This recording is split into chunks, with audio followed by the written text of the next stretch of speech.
Segura essa aqui, rapaziada. Como o Barcelona sobreviveu à primeira temporada sem Messi, 2021 a 22. Vamos assistir esse vídeo aqui do nosso mano Ataco Fute e simbora. Última rodada do Brasileirão 2024. Grêmio e Corinthians. Em um jogo que, entre outras coisas, marcava um reencontro entre dois ex-companheiros, Bright White e Memphis Depay. Dois jogadores que, curiosamente, foram titulares juntos na primeira partida do Barcelona sem o Messi na La Liga. Vestindo a camisa culé, venceram a Real Sociedad por 4-2, com inclusive o Bright White marcando 2 vezes. Porém, naquele dia, o resultado foi o que menos importou. Era o ano 1 sem o maior jogador da história do clube. Uma temporada que tinha tudo para ser desastrosa. De uma crise interna, de um desempenho vergonhoso nas competições internacionais e uma luz no fim do túnel no final. Esse foi... Eu acho que o Messi ele não era nem um, por exemplo, que a gente sempre fala, um pilar do Barcelona, mas ele era um cara que era muito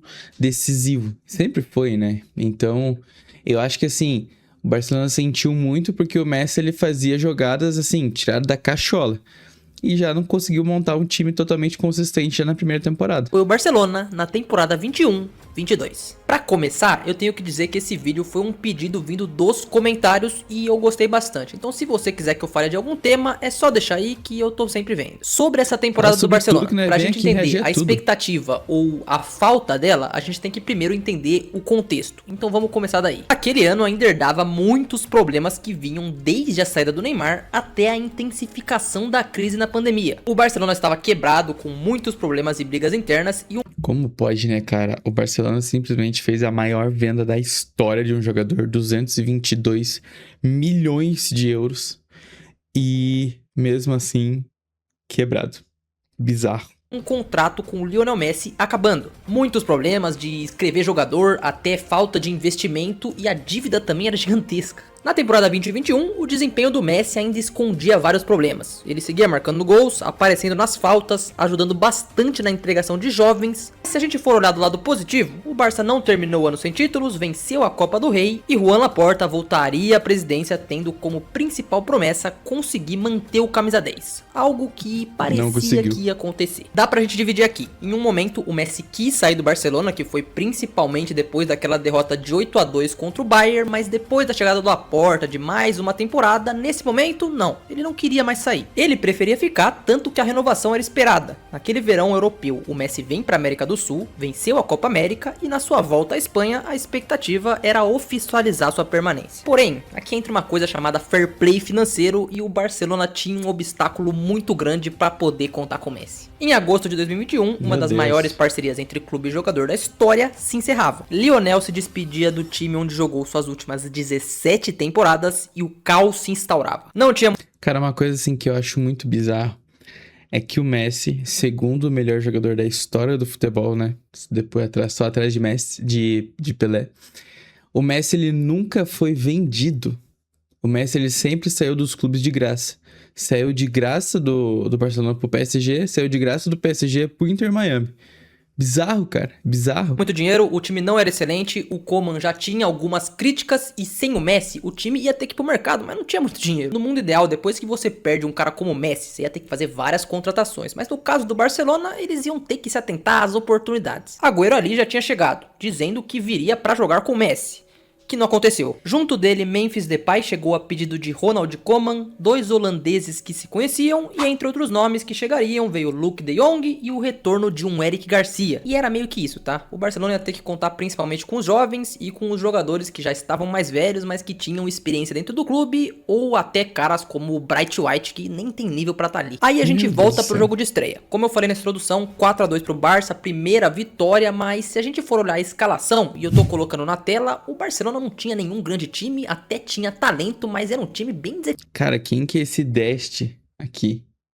Quem é esse Dest? Nossa, esse goleiro Neto. Quem que é esse goleiro Neto, cara? O resto a gente até conhece aqui e tal. Acho que esse Garcia tá até hoje no Barcelona, ou deve ter saído faz pouco tempo. Acho que o De Jong não é o mesmo, né? É o Frank De Jong, né? Não acho que não é o mesmo.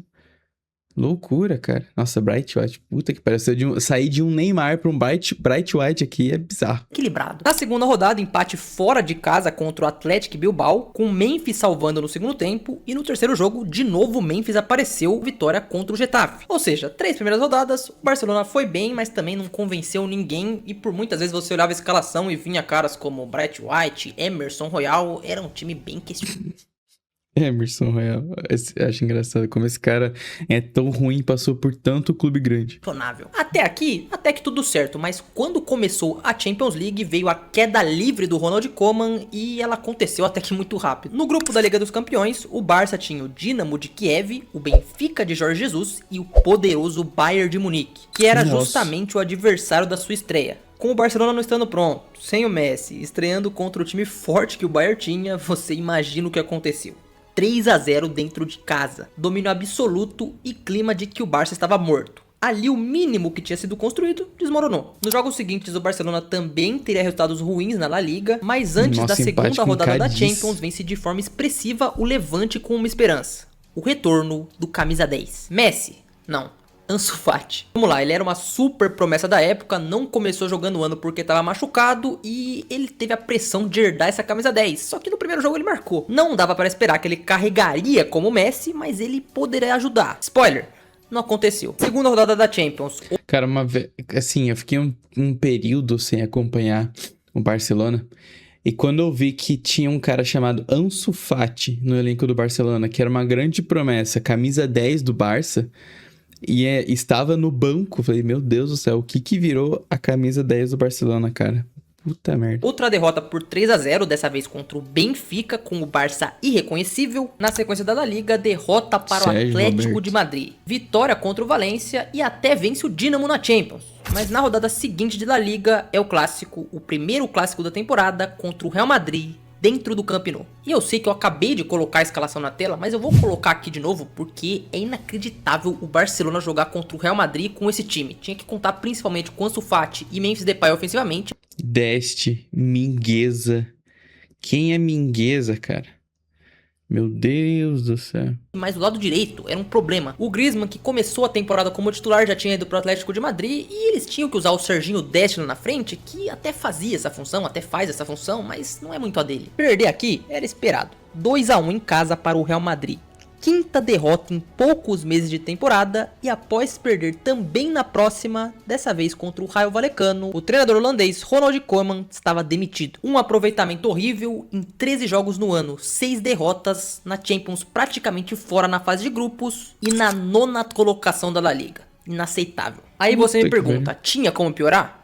Pode ter certeza que sim, é só olhar as rodadas seguintes. Contra o Alavés, empate. Mas a pior notícia seria que Agüero teria sentido o coração. Ele que ainda não tinha tido tantos minutos com os culés, de forma triste, viveria sua aposentadoria dos gramados. Contra o Celta de Vigo, 3-3. De novo, Fati e Memphis aparecendo, mas o camisa 10 se machucaria de novo. Então ele também demoraria a retornar aos gramados. Se chegava novembro e o Barcelona continuava em 9º lugar, então não dava mais para manter um interino, tava na hora de buscar um novo treinador. Você deve ter notado que eu passei praticamente jogo por jogo nesse começo e eu fiz isso para você entender o buraco que o Xavi estava se enfiando, porque ele seria o novo treinador e o cenário era muito ruim. O Xavi se tornar treinador... Agora eu me pergunto, fico muito questionado com isso, como o Barcelona chegou nesse ponto? Como o Barcelona chegou nesse buraco? Sempre teve um elenco não tanto estrelado quanto o Real Madrid, mas sempre um elenco muito bom e muito bem treinado.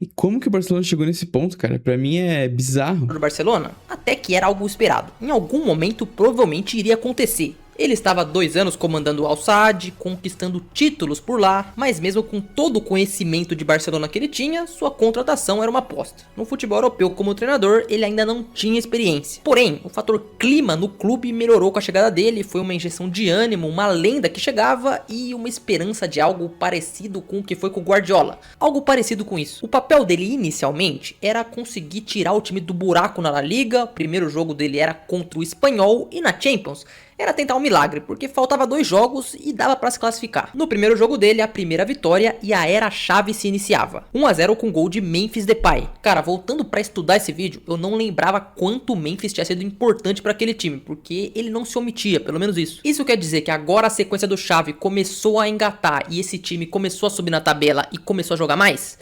Não exatamente. O começo foi de tropeços em jogos da La Liga, empatando com o Benfica na Champions, deixando sua vaga para ser decidida no último jogo contra o Bayern na Alemanha. E aconteceu um repeteco. Desde o 8 a 2, o fantasma dos alemães no Barça estavam em alta. 3 a 0 de novo, o time da Catalunha estava eliminado na fase de grupos. Aí que eu sempre acho uma loucura também. O Bayern de Munique, ele sempre chega na fase de grupos, chega ali nas oitavas ou até nas quartas, goleia assim, tipo, a gente olha e pensa, ninguém vai parar esse Bayern de Munique hoje. Ninguém vai parar esse Bayern de Munique, é o título deles. Chega na semi, os caras caem de uma forma assim bizarra, de não nem jogar direito.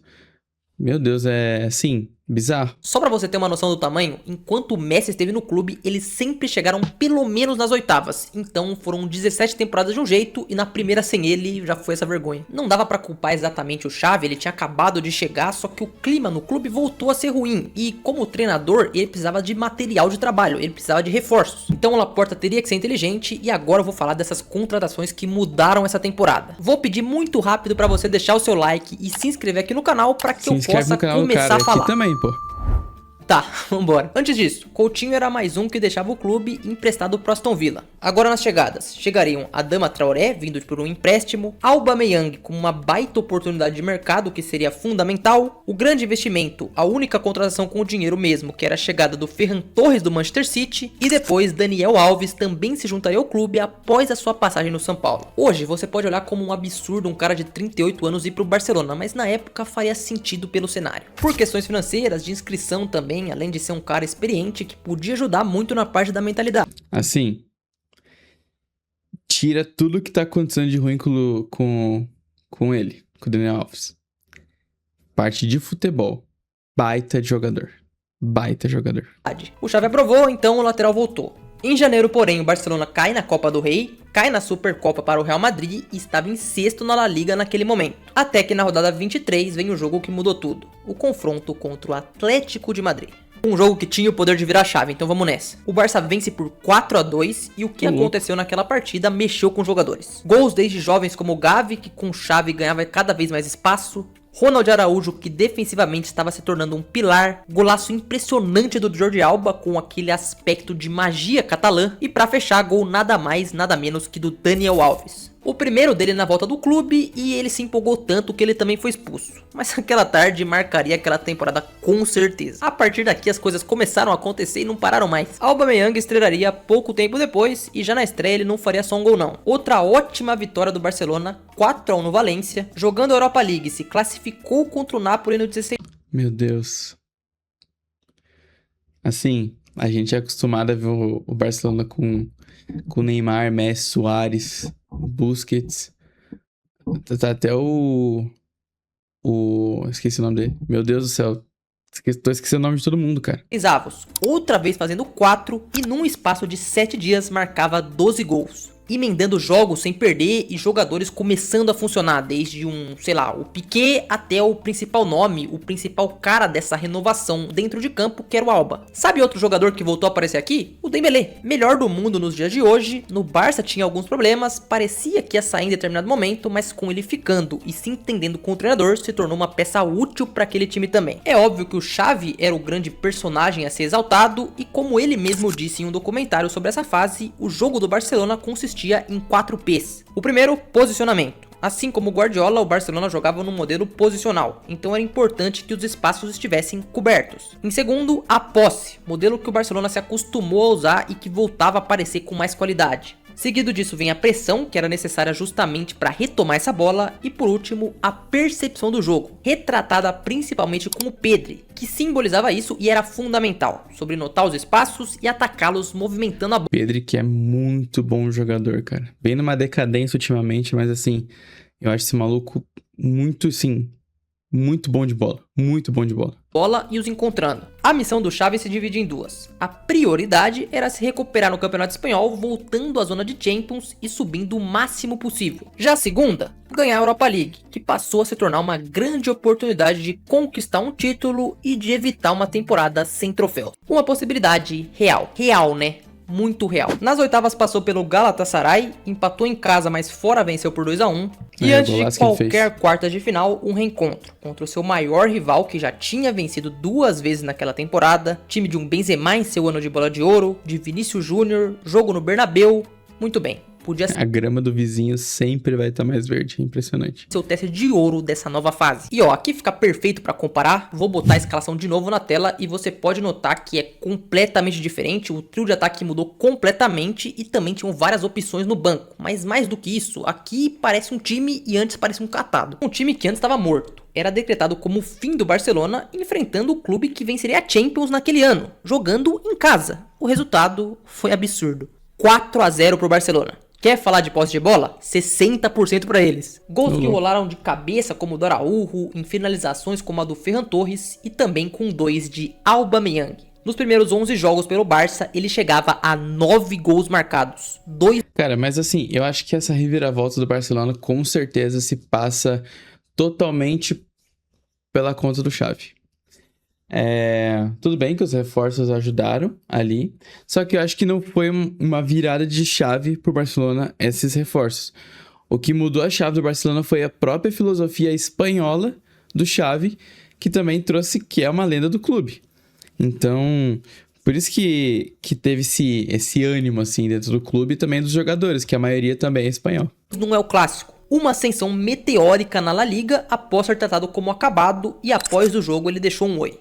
Justo. Daquele jogo contra o Atlético até depois desse jogo contra o Real Madrid, o Barcelona emendou vários jogos vencendo e só teve um empate, o que é impressionante pensando num clube que estava em crise. Seja com gol de Aubameyang, ou com jovens aparecendo muito bem e dando esperança do futuro, ou até Luke de Jong aparecendo por mais de uma vez nos minutos finais para decidir os jogos. Na tabela ao fim da rodada 31, aquele elenco já se encontrava na segunda posição. Puta recuperada, hein? Caramba. Buscar o Real Madrid, vamos combinar que aqui já não dava mais. Mas era significativo esse renascimento tão rápido e do jeito que eles estavam jogando. Sim. Tudo parecia se encaixar, agora não era mais esperar uns Bright Whites da vida, existia um modelo de jogo e tudo vai acontecendo bem até que acontece o confronto contra o Frankfurt na Europa League. Como eu disse antes, era a grande chance de título, a grande chance de não encerrar a temporada sem troféus, então você imagina como que tava o clima. Para ajudar, no primeiro jogo na Alemanha, o Barcelona conseguiu um empate, 1-1, com o Ferran Torres que marcou naquele dia. Ou seja, ia decidir em casa, dava para avançar para semifinal e até ser um eventual campeão. Era um torneio melhor? Era, mas era importante que eles vencessem. Só que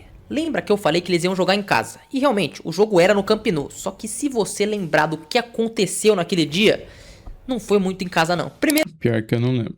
Primeiro, olha para essa imagem. A quantidade de torcedores alemães parece absurda. E você deve se perguntar como e por que tem tanto torcedor visitante assim. E bom, tem muitos motivos, mas para tentar explicar, o Barcelona cometeu alguns erros internos, também teve negócio de agência de turismo, calhou de ser um dia de férias na Alemanha e o resultado foi esse. A parte do Barcelona em si foi que assim que abriu as vendas, muitos alemães foram lá e compraram não ligando para as zonas da torcida. Então tinha muito alemão no lado do Barcelona. E no total, o que eram para ser 5 mil foram mais de 20 mil torcedores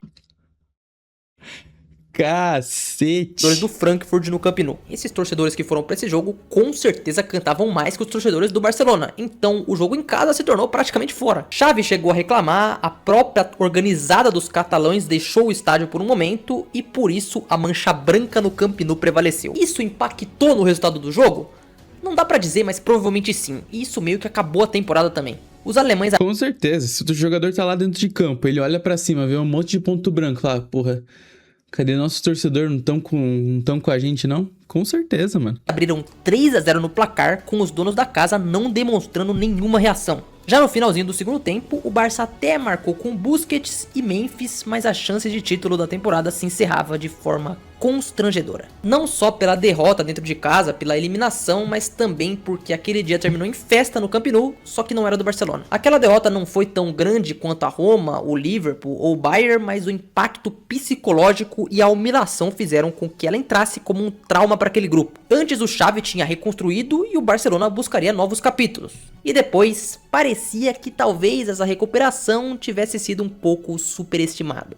Na sequência, a fase vitoriosa na La Liga também se encerrou. Derrotas aconteceram e até resultados ruins, com ao final da temporada o Real Madrid se sagrando campeão. O título que já era esperado vindo com uma certa distância. Sobre a artilharia, os culés na temporada tinham como artilheiro Memphis Depay empatado com o Aubameyang, que tinha começado a jogar só em fevereiro. Ambos fizeram 13 gols, o que é um choque de realidade na verdade, porque se você for pensar, o Messi fazia mais que os dois juntos. Agora olhando friamente, vamos lá, o Xavi em si não teve um período de fracasso, eu até considero uma temporada boa e essa reconstrução que ele fez no final foi algo muito positivo, só que não ter vencido nada também ficou marcado. E até que era esperado, o primeiro ano sem Messi seria muito marcante e muito difícil pelas... Mas também como é que você repõe o Messi? Tá ligado? Muito difícil, mano. Não vai chegar um cara a fazer a mesma coisa que o Messi. Só se você montar um time, assim, muito sólido taticamente. Coisa que não aconteceu. Condições do clube. A gente viu o mesmo acontecer quando o Cristiano saiu do Real estruturado. E enquanto o Barcelona viveu essa temporada de altos e baixos, o Messi no Paris também não parecia muito feliz. O Barcelona sofreu sem ele e ele sofreu até sem o Barcelona. Indo adiante, já no ano seguinte, Xavi conseguiria o título da La Liga e o Messi venceria a Copa do Mundo em 2022. Para os dois lados, até que o destino teve um final feliz. E hoje o cenário já é totalmente diferente. Já existe um outro camisa 10 encantando a Catalunha. Mas isso é assunto para outro dia. Muito bom o vídeo, mano, muito bom. E não só outro camisa 10, como também outro time completamente diferente do Barcelona. Mas é bizarro ver a Messi dependência que o Barcelona tinha. E com certeza ainda sente saudades, porque é um cara muito diferenciado. Querendo ou não, é um cara muito diferenciado.